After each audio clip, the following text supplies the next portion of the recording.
Hello, everybody. Good afternoon and welcome to the EASPD webinar on the role of funding for support service providers in addressing the COVID pandemic. It's clear that this pandemic is causing and represents a major challenge in all European countries. And we are witnessing now the closure of thousands of care and support services across Europe. That means no support for those in need, but also means no jobs for our sector. We would like to have a look today on how service provider and adapting the way support is being provided. We would like to have a look to how existing rules allow for flexibility to adapt the support. If they do not allow for flexibility, maybe if we need new rules. Also, how managing authorities are providing that flexibility, and also to what extent flexibility may imply a risk. It's also clear that there is an issue with access to personal protective equipment. So that's why from today, we would like to move from uncertainty to certainty on how our sector can have access to the existing EU fund opportunities, especially those coming from the NGO sector. That will allow security to operate in the current environment. It's also clear that more than ever, partnership is needed between public authorities, service providers, and of course, persons with disabilities and their families. So altogether can implement the needed reforms from the sector. The European Commission has been launching different initiatives to cope with these challenges, but today we are going to focus on one specifically, the Coronavirus Response Investment Initiative. That means the redirection of 37 billion of unspent EU structural funds. So today we will start by having a look at what is the situation at the ground from Greece and from Italy. Then we will have speakers from the European Commission, DG Employment, representing the European Social Fund, and DG Regio dealing with the European Regional Development Fund. We will finally have the intervention of the member of the European Parliament, Brando Benifei. We will then have time for questions.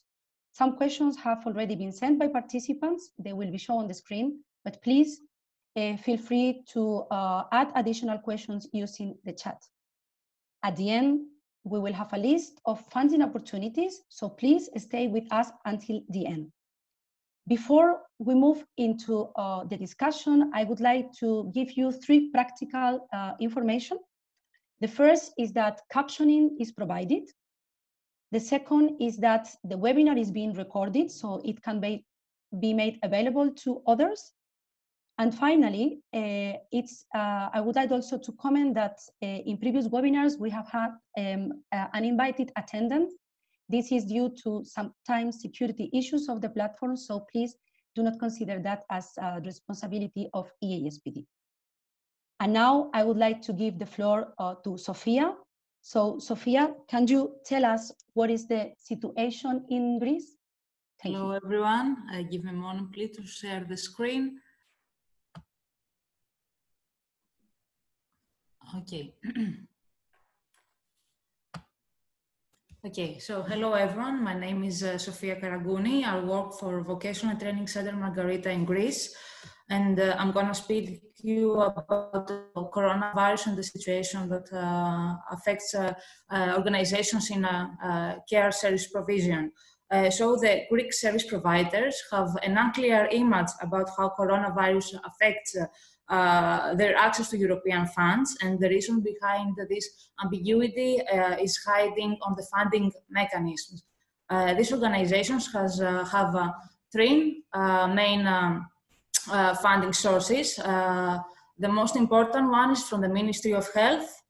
We receive health expenditure per individual receiving services from the organizations. The other important fund source is from the ESF in the form of National Strategic Reference Framework, and the third is from the Ministry of Labour. All three of them require the service users to attend and participate on location services. And with the outbreak of the coronavirus, all these organizations have closed down following the governmental measures that fight the contagion of the coronavirus. And for these reasons, organizations may have paused their on-location services, but we don't have any further instructions on how these services should be provided or how the current funding will be distributed. And a lot of Greek organizations continue to provide services using digital tools and supporting in distance their service users. And we don't know if this work will be recognized as service provision by different means or not.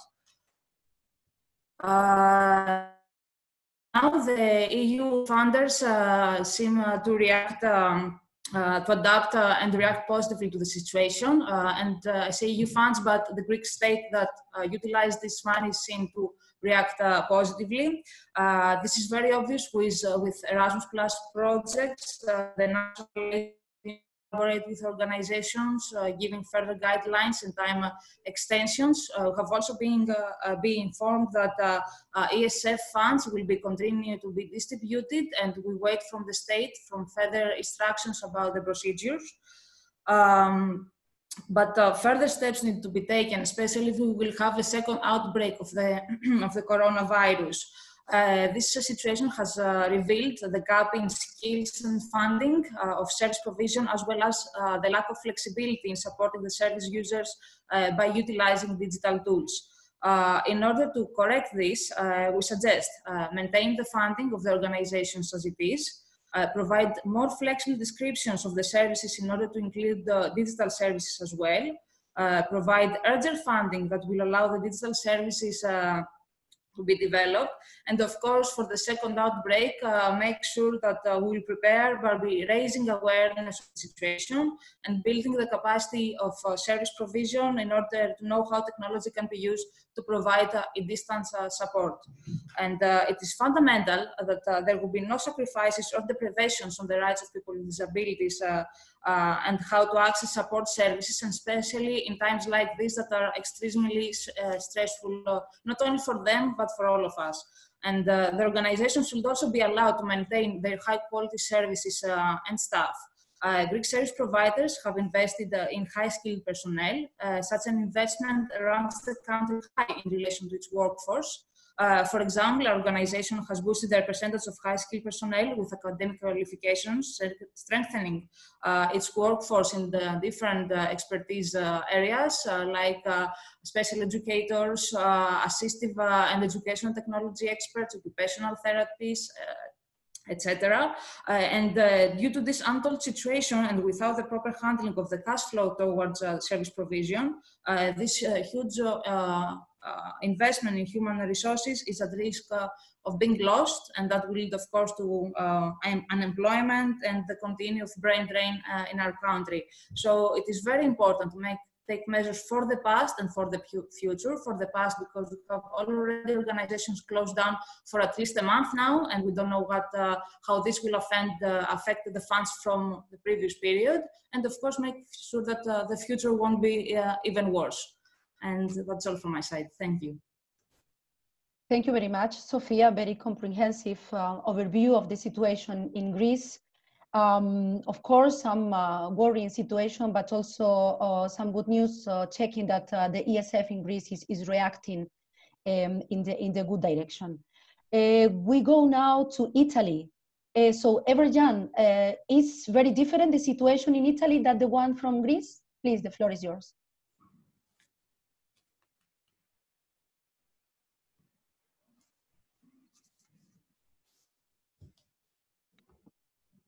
Everjan, we cannot hear you.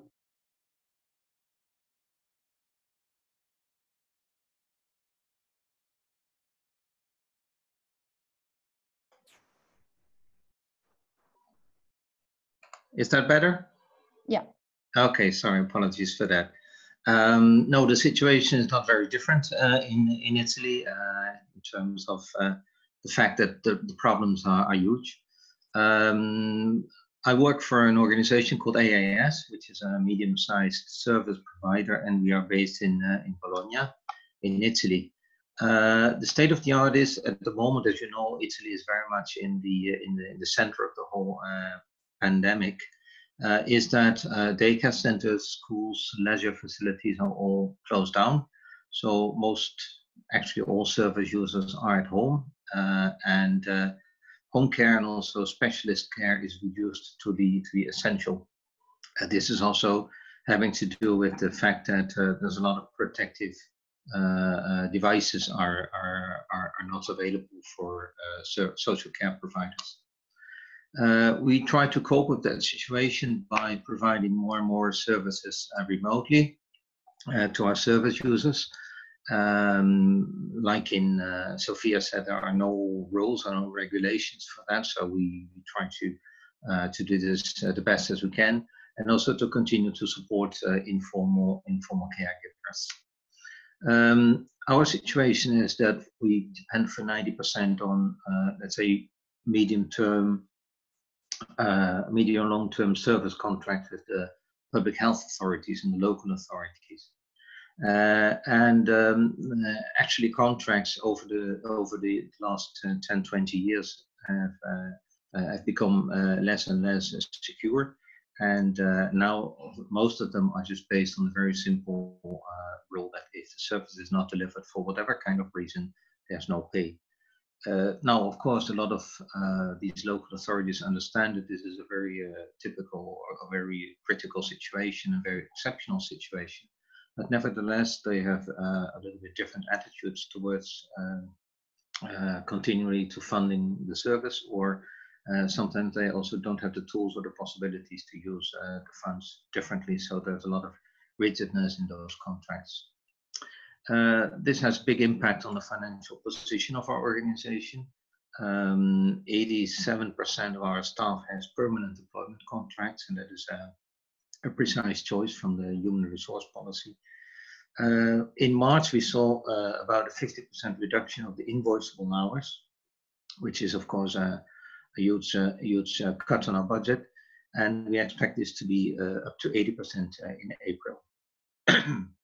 This means that 80% of the staff will have salaries that are integrated by state benefits for exceptional circumstances.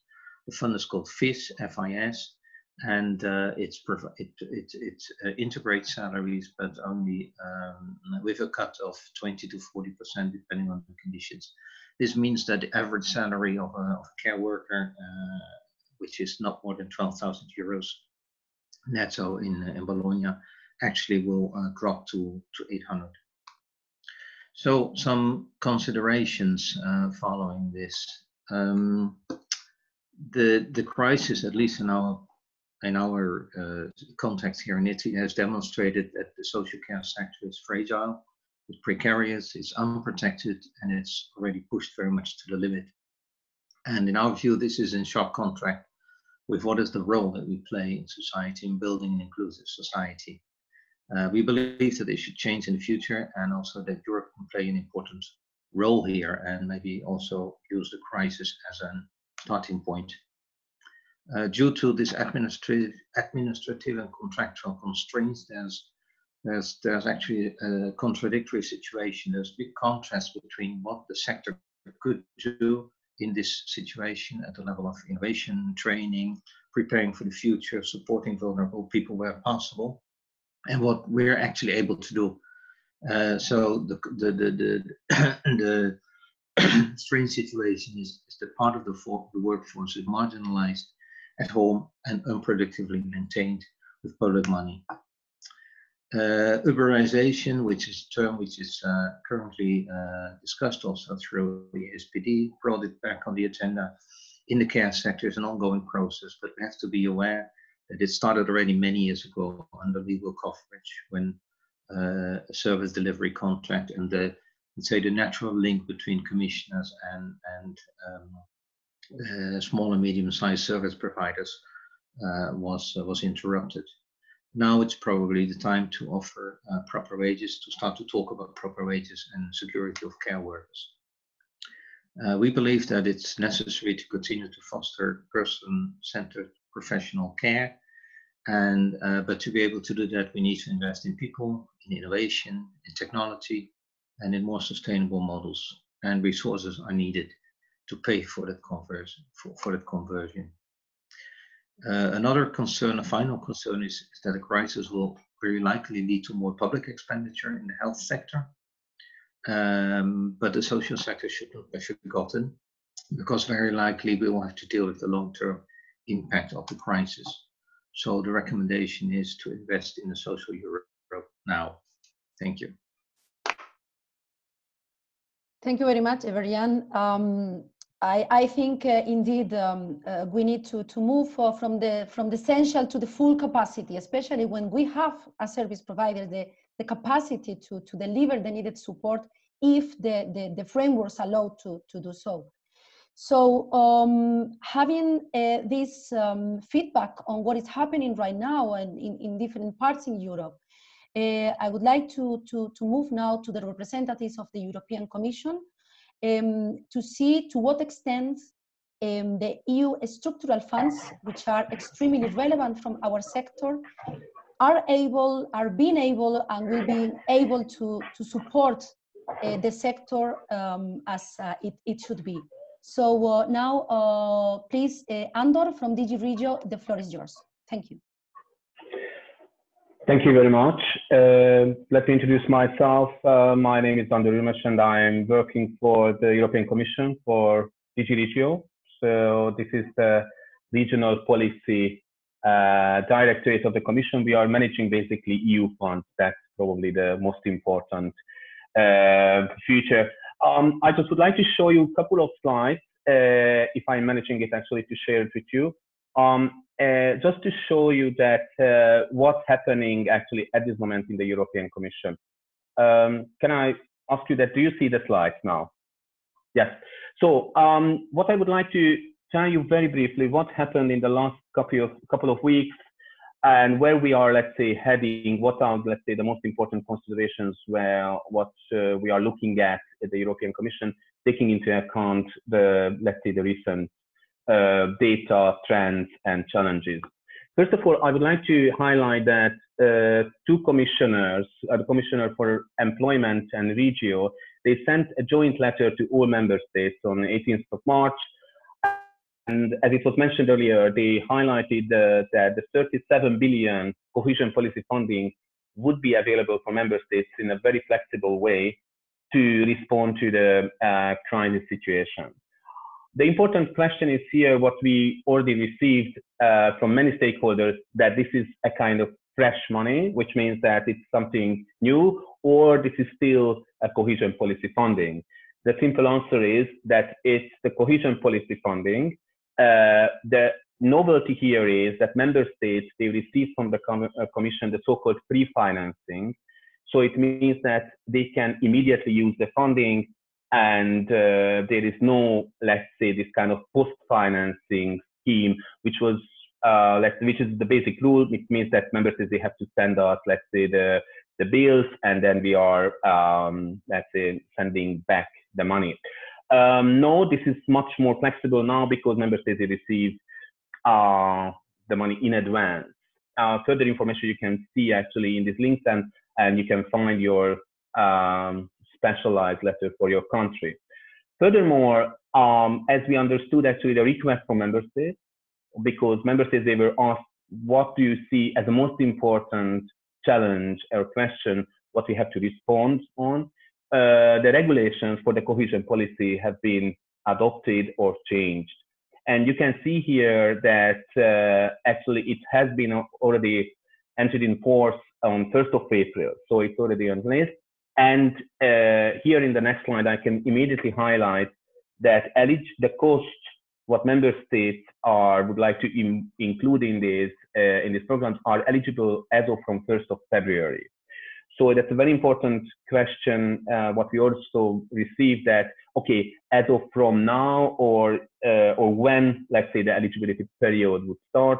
So it's on 1st of February, member states, they can report to the Commission, let's say, the occurred expenses. The other very important question is here that the Commission invited all member states to change, to modify the operational program.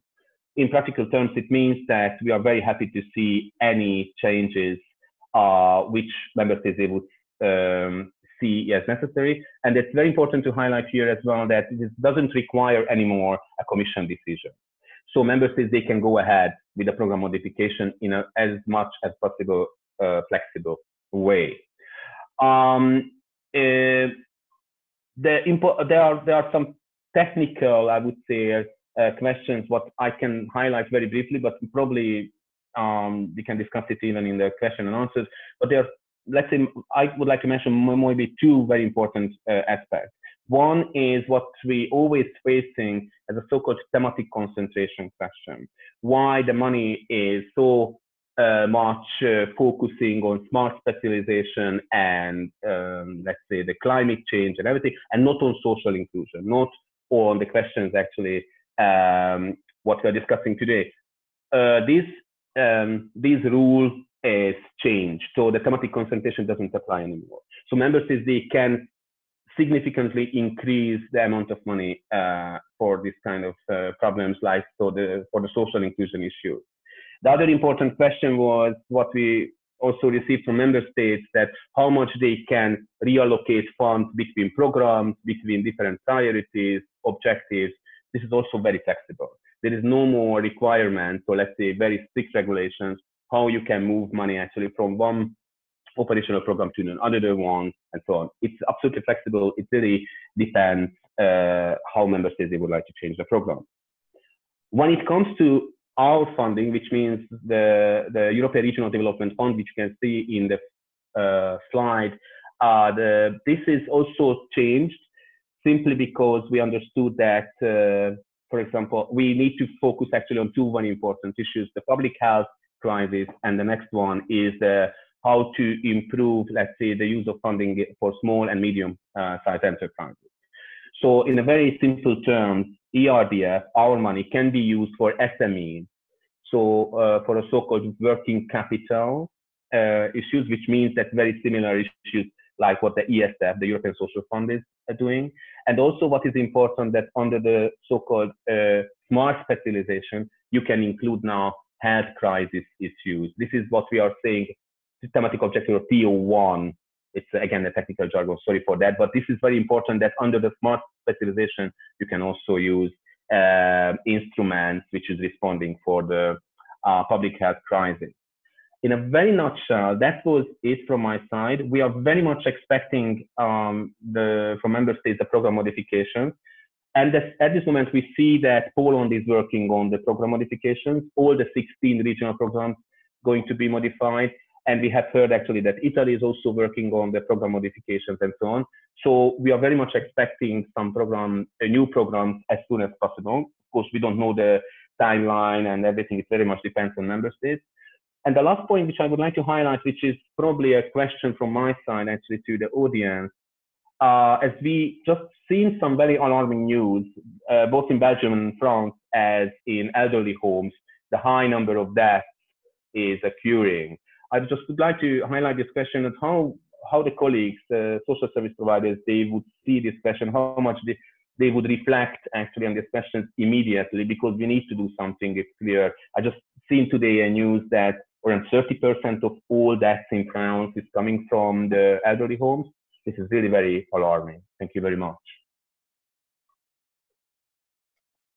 Thank you very much, Andor. I think we have an overview of what is the situation also that you mentioned, that SMEs, that support is available to SMEs.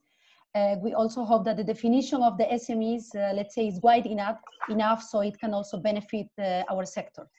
So now from the ERDF, the European Regional Development Fund, we move to the European Social Fund.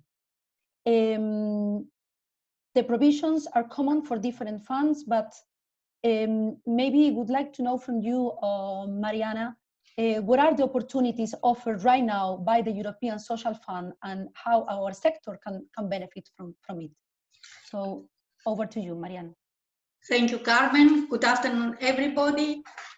From the side of the European Social Fund, the actions that we advise member states to take relate to support to the healthcare system first and foremost for purchasing the necessary healthcare equipment, including the protective material for all the healthcare workers, recruiting also additional staff that is needed to also be able to operate more extended healthcare services, and also to support communication and awareness raising activities for the public.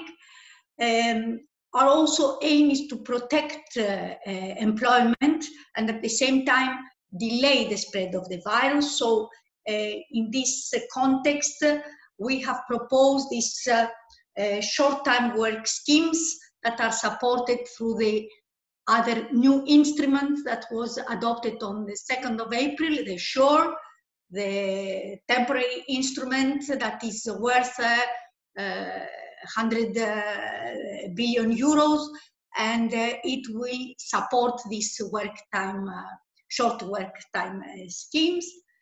Then also we provide for parents to be able to be supported through allowances if they cannot work, and since they have to take care of their children at home because the schools are closed. And also we provide for allowances for trainers whose training have been suspended. And now another part of our work is concentrated to the most deprived and the homeless through the delivery of the Fund for the European Aid to the Most Deprived. There again, we can continue what has been an activity for the FEAD to use this fund to purchase material to avoid the transmission of the virus, like gloves, disinfection devices, protective shields, and also to take other measures that are needed for the proper delivery of the assistance to the homeless people. Also, we need to support the partner organizations to the delivery of the food of material and basic assistance, in particular because most of those who were delivering this support are not able to work anymore because they are retired people, and due to the confinement measures they cannot be in contact with the public. And in this area also we will use the ESF resources. And also we are proposing to, we had proposed already on the 2nd of April as well to amend the rules of this fund for the most deprived in order to allow for more flexibility in its delivery on the ground, in particular by the use of vouchers. Now, in order to make this more concrete, we had produced a typology of indicative measures under the European Social Fund, but also the Youth Employment Initiative, that can be mobilized at the level of the member states to address the COVID-19 crisis. And the programming of these measures would depend on the member states and the operational program's scope, and the flexibility rules that the eligibility rules that are to be put in place are national. So this will determine whether these actions are allowed or not. From our side also, we will make it possible to simplify the management verifications and the audit. And in this context as well, we are advising the use of simplified cost options where are available, not only at EU level, but at national level. To give you an idea of the typology of these measures, we have concentrated on 4 areas: employment relevant measures, both for the employed but also for the unemployed persons. The second bunch of our measures relate to reinforcing the capacity of the healthcare services during the crisis. The third part of the measures relates to support to community-based care services. And the fourth part of the measures relate to, excuse me,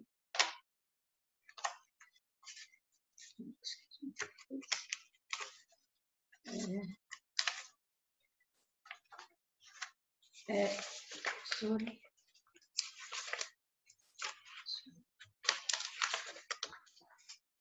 Yes. To social inclusion measures under the FEAD in order to support the most vulnerable and in particular the homeless persons. So this typology of measures was shared already with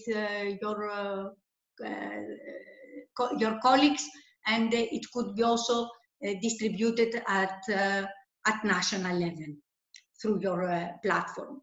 And we are also open to suggestions as to more initiatives that could be supported through the European Social Fund or the FEAD at national level that are already in place and that can be also taken into consideration.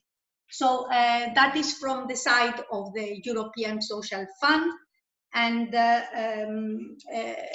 perhaps if there are more questions on the specific documents, we will be able to respond to them. Okay, thank you very much, Marianne. I'm sure during the question and answer sessions, we are going to be able to go much more in deep on the information you just presented. We were foreseen to have the representative of the European Parliament with us today. Unfortunately, he can't make it right now, so we hope he will be able to join in the 30 minutes we have left. So I would like to propose to start already the section on questions and answers. I would like to start with something that came from Belgium that everyone can see in the question and answer chat. So we have a question from Belgium, dear panelists, so feel free, it's for the European Commission representative, but also if Everjan or Sofia can also have they have some experience on what is happening in their countries. Our participant from Belgium would like to know to what extent non-cost extension of the current funding schemes should be envisaged. He referred to the impact on the staff cost during the crisis and how this can be properly considered. Together with this, I'm going also to take the next question, which also talks about flexibility. And it's about what underrepresented. So can we stop member states from reallocating money from the social inclusion part to other thematic priorities? So let's take first these two questions. The first one on the non-cost extension, and the second one about the transfer between the different thematic sections. So who would like to take the floor? Maybe you, Andor, can reply on this second one about the shifting from thematic priorities from one to another. Yes, thank you very much for the question. It's absolutely a relevant question. Just I would like to highlight here that because of the thematic concentration, member states have allocated much less, let's say, EU funds for social inclusion than to other priorities. So taking into account really the crisis situation, it's a bit, I would say, unrealistic that they would use more money actually for smart specialization or climate change, because again, the available budget for social inclusion is anyway quite low, simply, especially in the so-called developed regions, because of the thematic concentration. But at the same time, we are very much discussing with member states actually the program modification. So we are absolutely trying to follow as much as possible. However, of course, as I said, the program modification does not necessarily require a commission approval. But I strongly believe that with all countries, we are in a very direct dialogue to discuss actually what are the important questions and how we would like to respond in that. Just one more thing. Some of the member states are really struggling actually with the use of funds in the so-called smart specialization area because of different reasons. So I would expect actually an opposite, let's say, direction. So member states, they would reallocate budget from the smart specialization to social inclusion. But again, we cannot exclude that the other may happen. But yeah, so we are closely following actually, and if the colleagues they know something in this regard, please let us know. Happy to discuss. Thank you very much, Andor. We just have another question about ERDF, but maybe we can switch a little bit and now go to the ESF. So, Marianne, what is your opinion about this flexibility in the European Social Fund regarding the payment of services actually delivered maybe in an online way versus the original plans of the projects, no? So will flexibility also be applied for beneficiaries, or will remain mostly on managing authorities? And Luke was directly considering the possibility of, can the ESF service, let's say from Brussels, give some concrete instructions to managing authorities at local and regional national level to be flexible on that eligibility of the actions? Yes, the idea is that, you know, we can also, and the desks are encouraging the managing authorities to apply this flexibility. On the other hand, I have to add to what Andor said earlier, that in terms of thematic concentration, the 20% on social inclusion that is currently in place, in most member states it has been already absorbed. So there is not much left on this side. But again, we should not, and this is also a message that we give, we should not neglect that we still need to support the community-based care services and all the groups. We keep receiving messages from the different groups. What is going to happen? Are we going to be left aside? To the extent that it's possible, we will make sure that what is ongoing and it's still valid, it will be maintained, and we could eventually mobilize from the other areas, like from employment, education and training, or, you know, redirect this funding to support the different groups in this specific case. So I think that the operational programs as well under the European Social Fund are very flexible, and this has been also the case that has been demonstrated during the migrant crisis. We did not need to reprogram anything. The operational programs were very flexible to accommodate the migration crisis. So we hope that they will be able also to provide the necessary support in this crisis as well. Okay, so it's good to know that, of course, the operational programs already allow to be shifted when needed. But maybe let's see between the devil is in the details, as always, no? So let's go back to the question about, for instance, this is for you, Andor. Someone was asking from Bulgaria, the definition of SMEs. To what extent is flexible enough? Because as our participant from Bulgaria said, they do not fit in that definition. Will that also be taken into consideration by the European Commission in Brussels, and of course the guidance given to managing authorities? For sure. first of all, it's very important to highlight here that we opened a new possibility, but it doesn't mean that all the other possibilities are, they are, let's say, excluded. No, of course. So NGOs, let's say service providers who are running services, they can continue, let's say, using EU funds in the so-called traditional way. What is new here, that SMEs, the working capital in SMEs can be financed by the ERDF. So I would say that if you are not fitting into this definition of the SMEs, but still you are financed actually by different, let's say, means, that's absolutely perfect. On the other hand, the subsidiarity, if I understand well your question, so how to define SMEs and let's say the terminologies, of course, they are all coming from member states. We are not imposing this kind of definitions from Europe. Can I immediately respond to one more question, if you don't mind? Because there is one more question actually about the new programming period and how we are going to protect NGOs in the next budget. I think it's a very valid question. And I have to tell you that at this moment, obviously, more focus is given actually to the crisis than to the programming, let's say the planning of the new program. At the same time, we don't stop, let's say, the programming, as we call it, that this is the programming.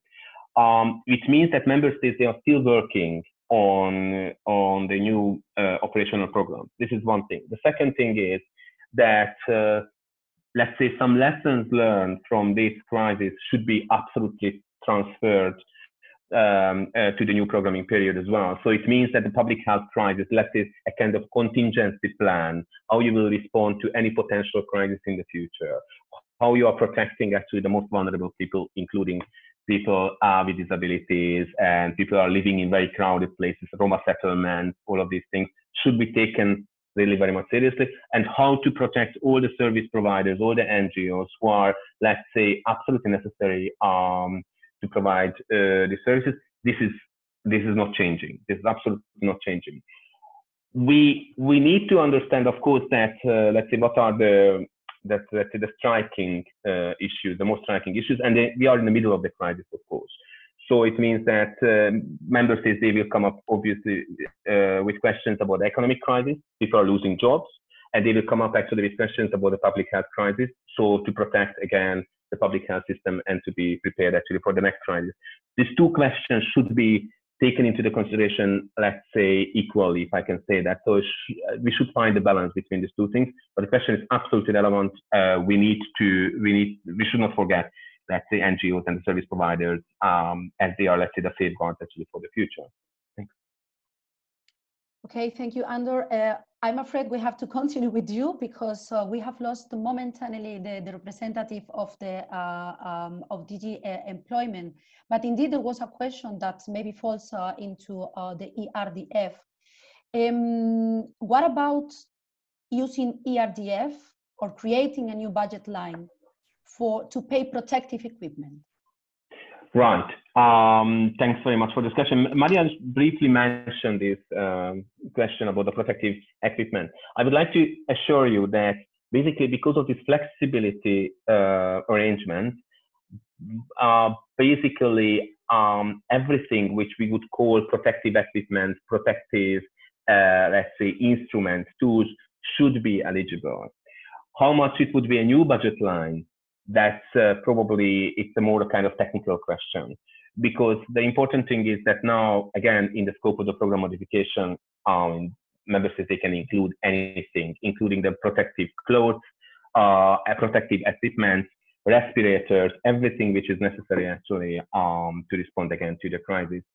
So again, from the technical point of view, how it will be, let's say, implemented, this is probably not, we should not discuss it now in details because this is not important. The important thing is that member states are very much encouraged to come up actually with any ideas regarding this protective equipment. Mm-hmm. Okay, thank you very much. I would like to turn now to the service providers in the ground.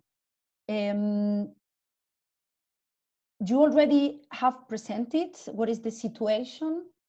Can you maybe comment in one or the most effective way you would like the structural funds to be used in the short term So maybe, I don't know, Sofia or Everjan, something absolutely urgent that can be done as soon as possible?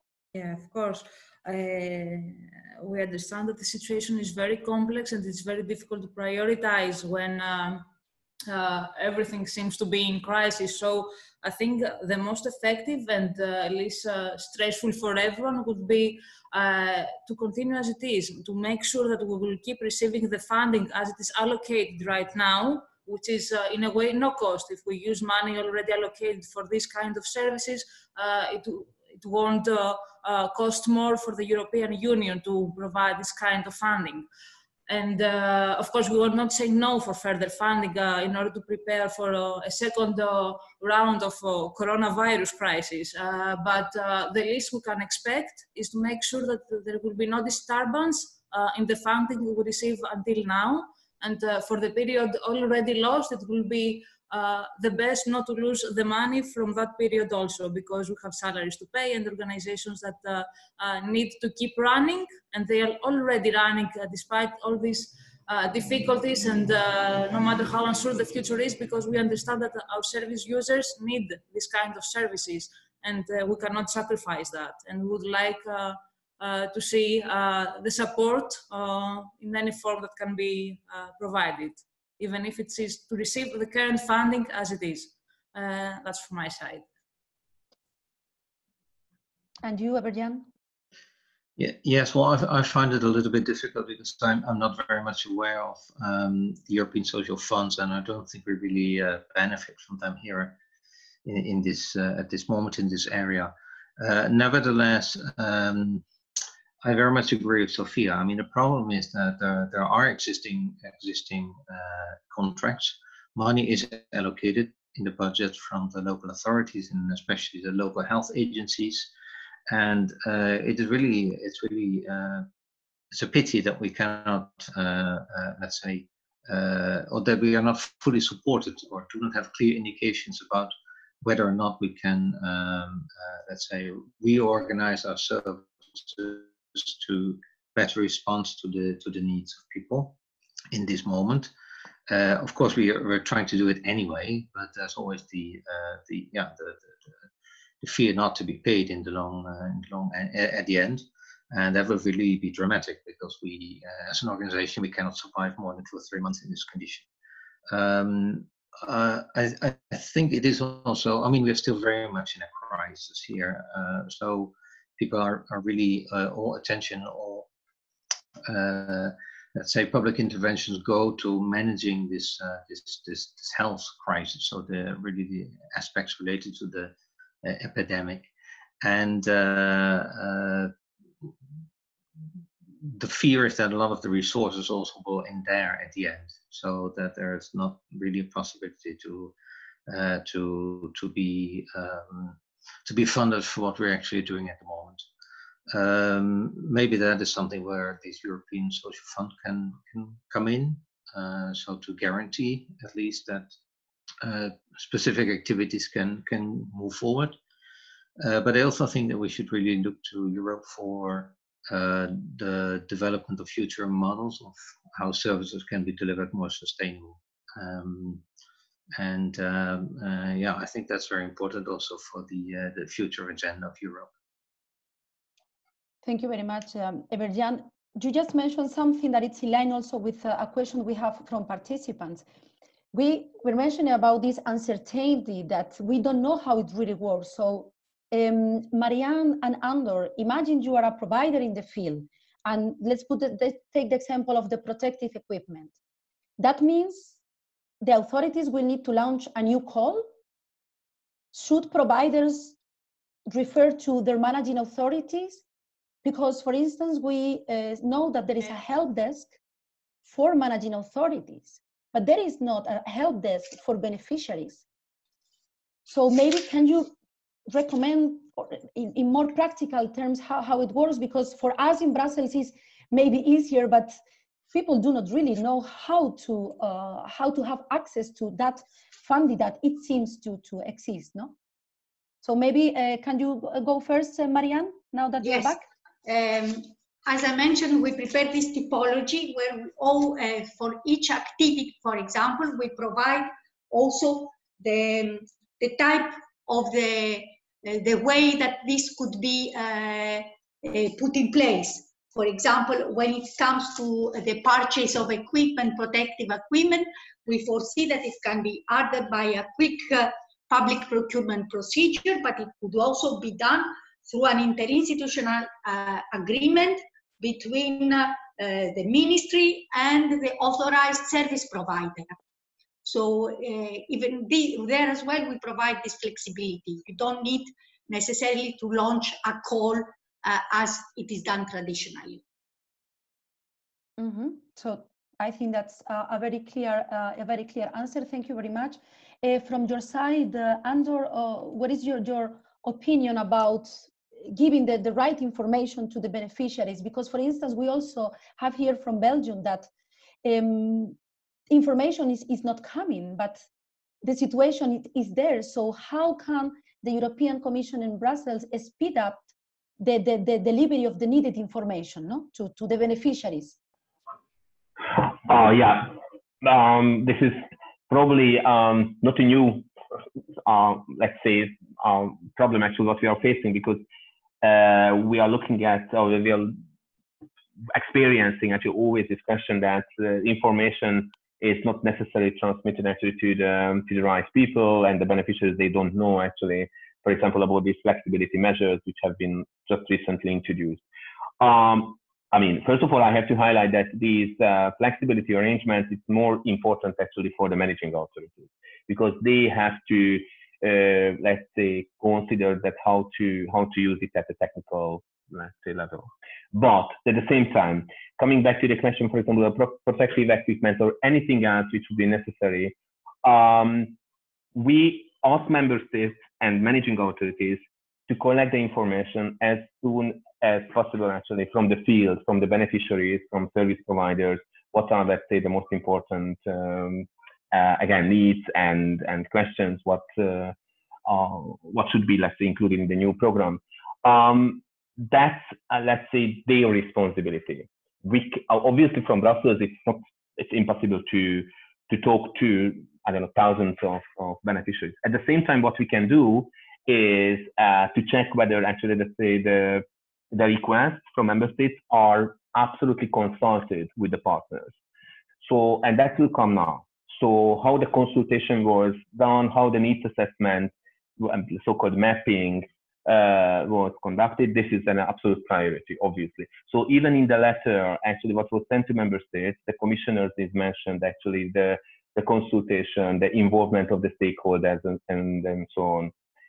This is, I don't want to deny actually the difficulty with this question. We are facing some particular difficulties actually with this. That's not a secret.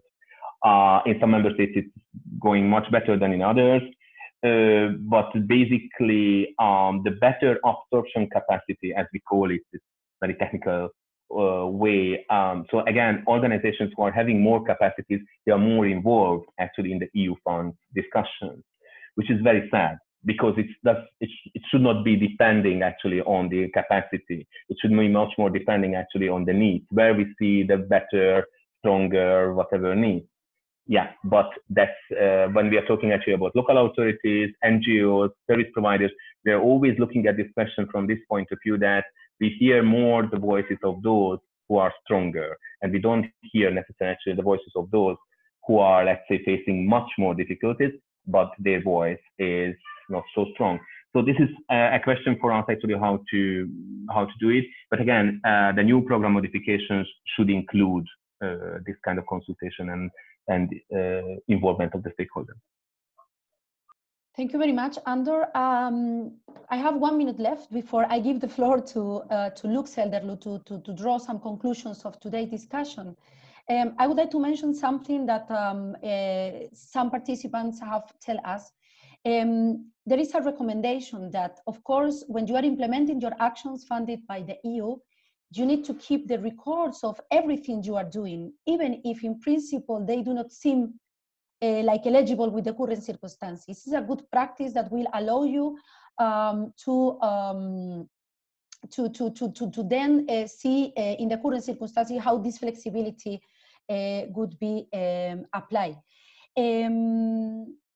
The other thing I would like also to mention is that some of our participants are also pointing to other funding streams. Today we are talking about European structural funds, but we would like to take the opportunity that we have representatives of the European Commission to also maybe suggest to their colleagues maybe an increase of Erasmus Plus funding, a one-off increase of Erasmus Plus funding. Because maybe if it's not a funding that is considered, so let's say to support structural organizations, it has a big role, especially in equipping the workforce. And many services also depend on that. So let's also look widely to other EU funds opportunities and then see where is the money and put it where is needed, as also Andor was mentioning. Luke also wanted to have a clarification, a final clarification from Andor to what is an SME, according to the ERDF. Can you maybe, Andor, provide very quickly a definition of SME that we can then send to our participants? Sure. I see that the colleague from Bulgaria sent a link. I didn't have really time actually to look at it. What is this? I just see that this is coming from, not from us, but from another part of the Commission, which is dealing with this, as we call it, with this policy background of SMEs. Again, in the scope of the structural funds, we don't give to member states actually guidance, how they define, or let's say not guidance, sorry, instructions or legal definitions about SMEs. It really depends on the national regulations. As in many other areas, the national regulations should help us actually to understand what are, let's say, the how we identify the entities. At the same time, if we have some, let's say, uncertainties that member states are not necessarily doing a good job, if I can say that in this way, then of course it's in the scope of the negotiations. We can come back to this question. And then again, if colleagues they are having actually any concern that in a particular member state actually is not going very well, please let us know. We are happy to come back to this question in the scope of the negotiations.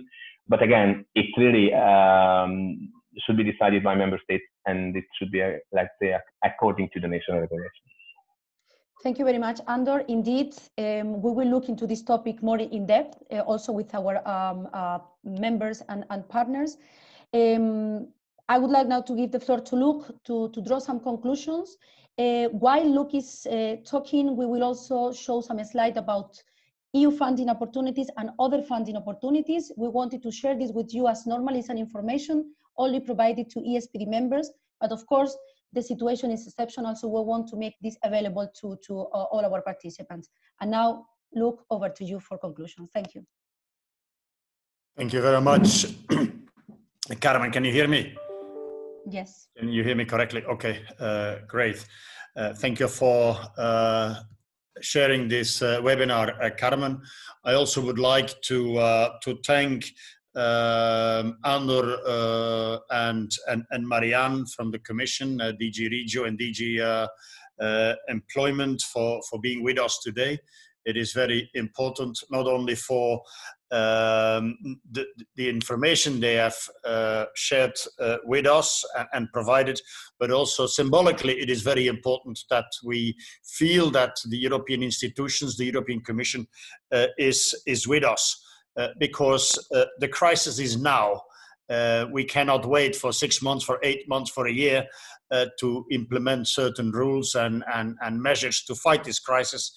The real problems are in the field now, and we should try to come up with solutions for our colleagues across the European continent. And this crisis is not only a health crisis. Also in the social services sector, there are huge concerns, huge problems, and EASPD hopes to contribute to finding solutions. So I would like to thank the two representatives of the European Commission for being with us. We also had invited a representative of the European Parliament to be with us. I'm here now. Unfortunately, I could arrive only now. Ah, there he is. I just arrived. I was in a meeting with the government. Sorry, it was an emergency moment that was not. I think my assistant Costanza, who was there and informed me of all the debate. I got all the notes. I know what you've been saying. Has informed you. I'm sorry for not being there before.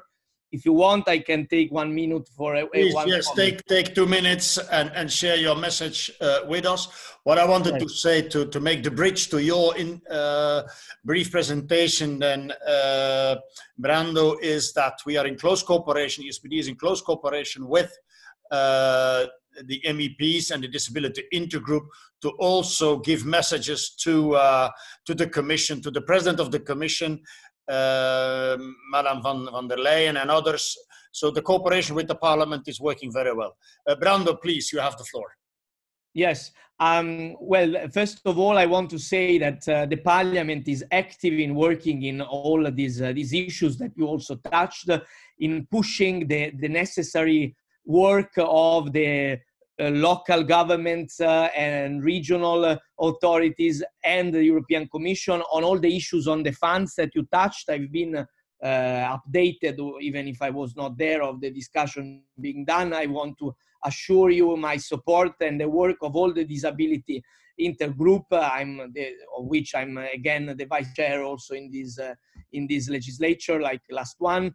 And I want to say that more generally, we need to support information, simplification, and I'm myself now working on the modifications that we need to do to the FEAD. We will discuss this today also in my working group of my political group. We will be in touch. We are already in touch for this, also with some of the organizations that are participating. So I want to say also that I wrote myself a written question on the issue of the usage of the ESF funds, of which I'm one of the rapporteurs for the SND, for the new ESF, because we have the issue of the new ways of doing things that we are experiencing because of the situation, that must be not at the detriment of the usage of the funds. So we need to be sure that the Commission is interpreting the functioning of the programs in a way that is not hindering the new ways of action that we are seeing happening also, like we are doing in fact now. As you see, we are not meeting in person as we usually do. You know, and I conclude on this, that we are doing a big political work for the resolution of the Parliament that will be next week, just before the European Council. It's clear that we will need to start working again very soon on a reviewed MFF proposal that will be, we'll need to include all the new challenges that we will face in this very difficult phase that for Europe will start. It's already there for especially the health issue, that will be there also for the economic and social impact in the next months and probably years. So we need to continue working together, and I want just to use this little time, and I want to apologize, but it was not possible for me not to come earlier as I wanted, but I hope we will have soon other occasions. I want to assure and I want to appreciate the cooperation with your system of organizations that is very important, because it is on the ground, is really able, as you had in this debate, also organizations coming from the ground, also from Italy, that I've been sent notes for all that has been said, that can give us very, very important and timely suggestions. Please, let's continue working like this, because if we arrive too late, we can be agreeing, but we cannot influence. So it's very important that we continue this work. Thank you very much. Thank you very much, Mr. Brando Benifei, for your encouraging words, and also for your commitment and for the cooperation with you and with your team. To the participants here, I can say that in a few moments from now, a letter signed by more than 40 MEPs will go out to the Commission, and we managed to do that thanks to the close cooperation with Mr. Brando Benifei, and we really hope that this type of letter will have an impact, because the crisis is now. We have to work together now, and we have to make sure that we modify the systems, the machinery in such a way that our sector can benefit from it. And I will be very brief in my conclusions. The support from the European Union is needed. I think that was made very clear by the two colleagues that took the floor from Greece and from Italy, but we could have brought many, many others in. The support from the European Union is needed. We need funding going into our sector to be able to deal with the challenges. We need flexibility in the rules. And the flexibility should not only be for the managing authorities, but especially for us, those that implement the programs, those that do the real work on the ground. And I must say that I'm pretty optimistic by what was shared with us by Andor and Marianne Paraskevas. I would like to put on the table again what was suggested by Carmen. It might be good to have a sort of an help desk for organizations, for those that do the work on the ground. And I understand that the Commission says we can't do that from Brussels, but still the Commission could prepare a set of guidelines, could prepare a sort of a frequently asked questions to these managing authorities that steers their thinking, that opens the box of issues that we might have, and that helps them to come with very flexible solutions. So, again, I would like to repeat, most of the organizations active in our field fulfill the requirements of being an SME. So that program should be open to us as well. Of course, we have to check the national guidelines on that, but we are, as most of us are SMEs. And indeed, we should also think about tomorrow, what after the crisis. I think that this crisis makes clear that it is not too smart to cut so deep in the health and in the social services sector. We really hope that we will not go again like right after the financial crisis in many, many years of cutting in social services. I think that that point is made clear as well now. So again, I would like to thank everybody for the active involvement, for the cooperation, and I would like to inform you once again, EASPD members, we have set up a help desk. So if you have technical questions, feel free to send us your questions. We will try to reply to these questions in a correct way. And next week, Wednesday, the 15th, we have another webinar, and during that webinar, we will look into another topic.